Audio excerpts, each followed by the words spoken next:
Story 1. The third player. I was 15 when it happened. A cold Friday night in late September. My parents were out, and I had the house too. Myself, my best friend, Chris, was over, bored. We decided to play hide and seek. To make it scarier, we turned off all the lights except for the one in the kitchen. Chris hid first, I count D, and then started my search. I checked everywhere. The bathroom, the closets, under my parents' bed. The house was tense and creaky. I finally found him curled up behind some boxes in the basement. We switched. I slid under the guest bed upstairs, pulling the bed skirt down. Minutes later, I heard Chris's slow, heavy footsteps approach. He walked into the guest room and stopped right by the bed. I held my breath. His shoes shuffled against the carpet. Then silence. He walked out. After a few minutes, I crawled out, assuming I'd won. I called out, but a voice from the basement shouted back, "I'm still looking for you. Where are you?" Hiding. My stomach twisted. I told him I was in the kitchen. He ran upstairs, confused. He frowned and insisted he had checked the guest room and could have sworn he heard someone moving and breathing inside. We played another round, but the house felt different. Later, sitting on the couch, we both froze. From upstairs came a loud bump, like something heavy falling. Then, we heard it clearly, the slow creak of floorboards. Someone was walking down the hall upstairs. We grabbed a fireplace poker and crept up the stairs. The guest room door, which I had left cracked, was now closed. A slow, dragging noise, like fabric scraping carpet, came from behind it. Trembling, I pushed the door open fast. The room was dark and empty. The closet door stood half open. It held only coats and boxes. We let out shaky laughs. But then, the final horror. The front door downstairs opened and closed. Someone was inside our house. We sprinted to my room and locked ourselves in, listening to faint footsteps on the first floor. When the steps went down into the basement, we took our chance and ran sprinting out the back door and across the street. The police found nothing, but Chris and I knew what we heard. We both knew we were not the only ones playing hide and seek that night. Story 2. The shadow in the woods. When I was 14, we'd play hide and seek almost every weekend in the woods that backed up against our neighborhood. It was fun by day, terrifying by night, where the trees swallowed the moonlight.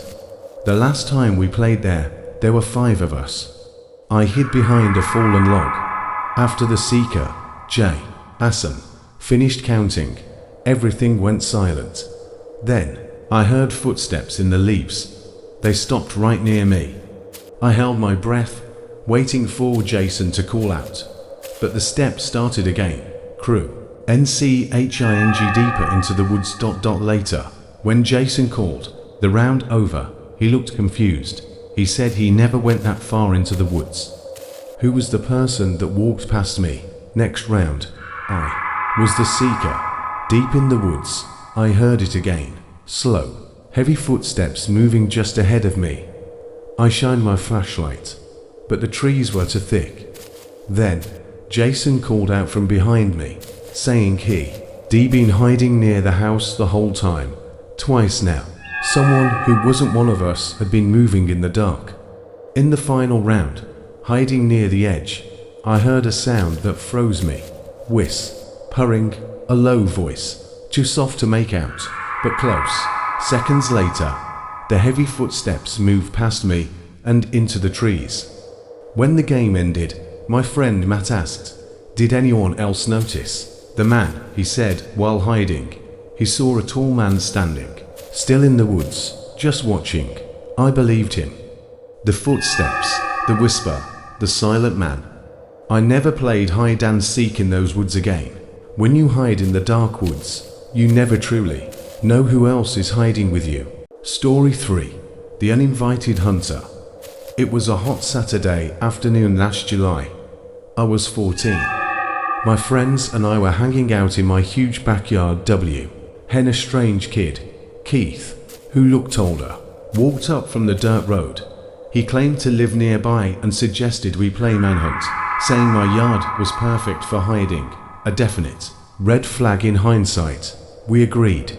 Keith immediately volunteered to be a hunter, saying he loved being the seeker. My friends and I scattered to hide.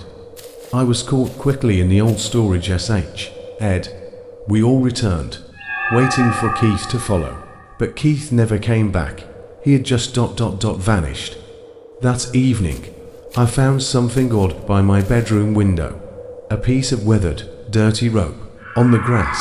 Keith came to mind. Later that night, around 11 p.m, I heard soft footsteps stop outside my bedroom door. Too quiet to be my dad. I locked the door, and seconds later, I heard the front door shut. I woke my dad. He grabbed his shotgun, and we searched the entire house, but found nothing. Around 2 a.m, a slow, scraping sound woke me up. It was coming from the window like a stick or a nail against the glass. I carefully pulled the blinds open a crack. On the other side, I saw the silhouette of a figure standing inches away in the dark. I screamed for my dad. He ran outside with the shotgun, firing 2 rounds into the air, yelling a warning. The figure was gone. Keith never showed up again. But I still think about that dirty rope on my window and what he was planning to do had I not woken up when I did. The one thing I know is that he wasn't just passing through, he was hunting.